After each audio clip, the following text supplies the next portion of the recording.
Professor Keshav Bhattacharya is an extremely busy man because he's a veteran leader of the teachers' movements that are going on across the country. He is the professor of engineering at Jadavpur University, electrical engineering at Jadavpur University, and presently he is the president of All India Federation of University and College Teachers Organizations. And beside that, he is also the current General Secretary of the West Bengal College and University Teachers Association. So I request Professor Keshav Bhattacharya to please deliver this inaugural speech. Thank you very much. Thank you, Debobroto. Am I audible? Am I Yes, audible? yes. Okay. Yes, sir. Okay, thank you very much. So, uh, at the beginning, uh, I addressed Professor Kamar, Professor Jogendra Jadhav, Professor Chidananda Bhattacharya, and my colleagues who are present in the webinar. And I express my heartfelt thanks to the organizers for giving me the opportunity to be here and deliver the inaugural address. But Shizan, at the outset, I express my Shizan, inability. Yes, somebody. Shizan. Sushna Toda, your mic is on. Please mute. Sushna Toda. At the outset, Shizan. I express my Shizan कहाँ है inability Shizan? that I class am में है? Ziaur Rahman, Ziaur Okay, ठीक Rahman, है. please mute. Please mute. Dear members, please mute. as Devobroto was pointing out, that I am a man from technical field, from the technology department, one of the technology departments. I am not really a man from social science and not really associated with the formal subjects which has been selected as today's topic, that is dissent and democracy, critical perspectives. But as I understand, being involved as a worker in teachers movement, as I understand, this topic is really a very important topic to be discussed right at this moment. Actually, as I understand, as a layman, by the term dissent, what we mean actually is really a strong difference of opinion or disagreement on a particular subject, especially about an official suggestion or plan or popular belief. This is, I understand, as dissent. Now, uh, all mature democracies encourage people to disagree with the establishment, the government, and the party in power. The very reason those countries are referred to as mature democracies is that they value dissent. Very recently, a Supreme Court judge, Mr. Deepak Gupta, noted that the right to dissent is essential for democracy, and criticism of the executive, judiciary, bureaucracy, and the armed forces cannot be termed anti-national. But unfortunately, throughout the world, a rising tide against dissent is being observed at present. We all know about what happened in Myanmar. Actually, the protesting people against coup were shot by rubber pellets by the police. Though after that unfortunate incident, some mature democracies, including USA, they said that uh, no one should be harmed for exercising the right to dissent. Now, in India, quickly I am coming to the perspective of our country in India also. Such tends to subvert the dissent are increasing day by day. If we look back few years, what happened we know to the former Vice Chancellor, Professor M.S. Kalburgi of Kannada University. He was killed just because he spoke about or spoke against the superstitions in Hindu religion. After few months of the lynching of Professor Kalburgi in Maharashtra, Govind Pansare and Narendra Davolkar, they were also killed. What was their faults? Simply, they also pointed out against some negative aspect, as they felt, about the Indian or rather Hindu religion. So these are the things happening in India for quite some time. And it is, can we forget the killing of noted journalist Gauri Lankesh just because he wrote against the then government? So these are the things happening in India also, and it is not decreasing. The same trends are going on. Coming back to our state, can we forget some 10 years back what happened to one of our colleagues, Professor Ambikesh Mahapatra, a professor from Jadavpur University? He was put behind the bars. He was arrested. What was his fault? He just shared a cartoon involving the Chief Minister of West Bengal. Simply he shared a cartoon and he was manhandled like anything. So this is happening everywhere in almost all states in India. Looking back or to the other countries also and other renowned persons also, what is the status of Salman Rushdie and Taslima Nasrin? Can they move freely everywhere? No. They are under life threat at every instant of time. So they have to take enough precaution. And they cannot enjoy their public lives as we do because they wrote something against some religions or some religious beliefs. This is their force. Is that democracy? Or if these states of affairs go on, then what is the value of dissent that we can judge? How the dissents are being accepted? The right to dissent is accepted by common people or the politicians, some of the politicians, I should not say all, or the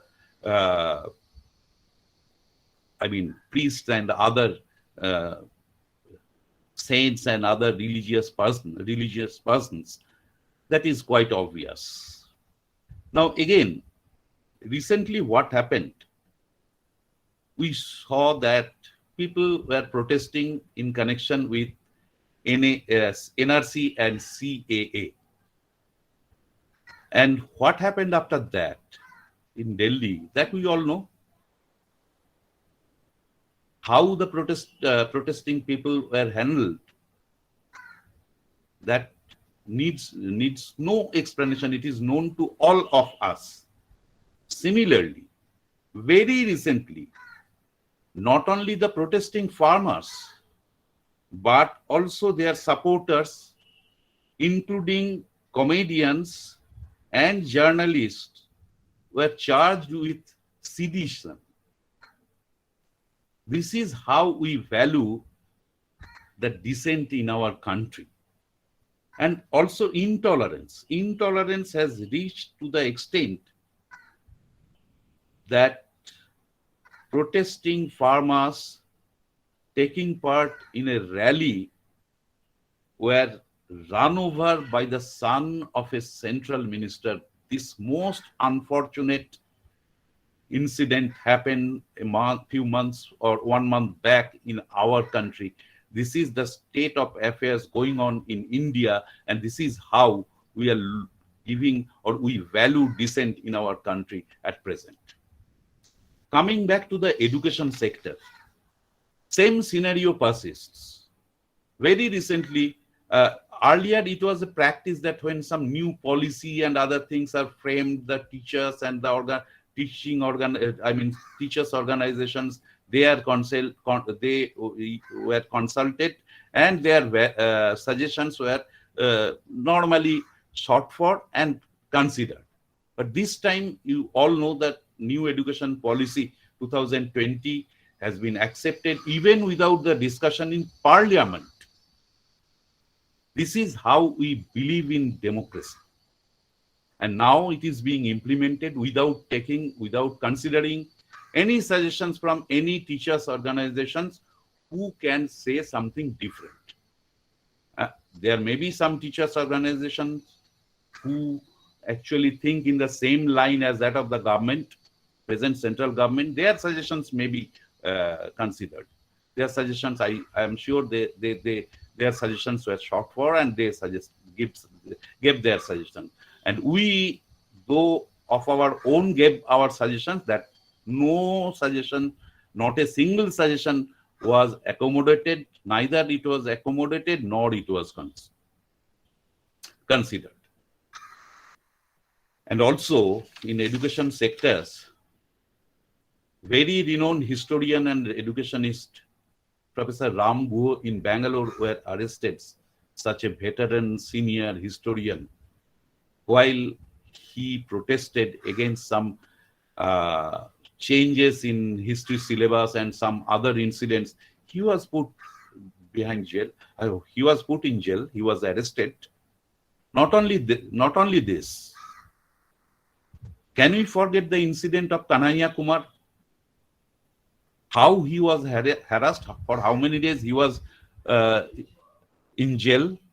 Also, not only this, another student leader, Oishi Ghosh, when they were protesting against some anti-student decisions taken by the university authorities, some goons entered the ladies' hostel even, students' hostel, ladies' hostel even, and attacked them brutally. And this Oishi Ghosh was flooded with blood. This is what is happening. No dissenting voice is being given any space, by hook or by crook. They want to subvert the dissenting voices. They want to suppress the dissenting voices. And if they fail, forcefully they will do it. This is the state of the affair which is happening. Now, in Central University, in one of the central universities in which is Vishwabharati, the University of Rabindranath Tagore, what is happening at present? Hundreds of teachers, officers, non-teaching employees, even students, they are suspended just because these fellows raised some questions against the authoritative, undemocratic actions of the Vice Chancellor. This is the state of affairs going on all around. Now, all such incidents are taking place when the apex court has said dissent is a safety valve for democracy. If this safety valve is not allowed to function, then the pressure cooker will burst. Right to dissent is granted through constitutional provisions. I'm not going into the details. You all know the preamble of the Constitution of India promises liberty of thoughts, expressions, belief, faith, and worship. Clauses A to C of Article 19(1) in Part 3 Fundamental Rights promise freedom of speech and expression, freedom of assembly peaceably and without arms, and the freedom to form associations or unions. All these constitutional provisions exist, though these provisions are there, but unfortunately, I am sorry to say that at present, all the four pillars of democracy are under severe attack in our country, and intolerances are growing up all around. History teaches us that the people act as watchdog of democracy and constantly monitor government's acts, which provides feedback to the government about their policies and actions, after which the concerned government is expected to recognize and rectify its mistakes through consultations, meetings, and discussions. Dissent and democracy are often considered synonymous, friends, in a liberal democratic social order. It is through open debate and discussions that the diversity of perceptions in a democracy gets exposed. Only through continuous interactions on critical issues does the real truth emerge. We owe our independence to Mahatma Gandhi, who had the courage and fortitude to express his dissent in peaceful manner. The most important dissent from Mahatma Gandhi was Satyagraha. Its effect on the struggle of Indian independence is known to us all. In the end, the power of dissent can be described, I believe, through the poem of Rabindranath Tagore, and with that, I shall end, where the mind is without fear and the head is held high, where knowledge is free, where the world has not been broken up into fragments by narrow domestic walls, where words come out from the depth of truth, where tireless striving stretches its arms towards perfection, where the clear stream of reason has not lost its ways into the dreary desert sand of dead habit, where the mind is led forward by thee into ever-widening thought and action, into that heaven of freedom, my Father, let my country away. With these few words, I conclude. Thank you very much. Once again, I express my heartfelt thanks to the organizers for giving me this opportunity to be here. Thank you. Thank you very much.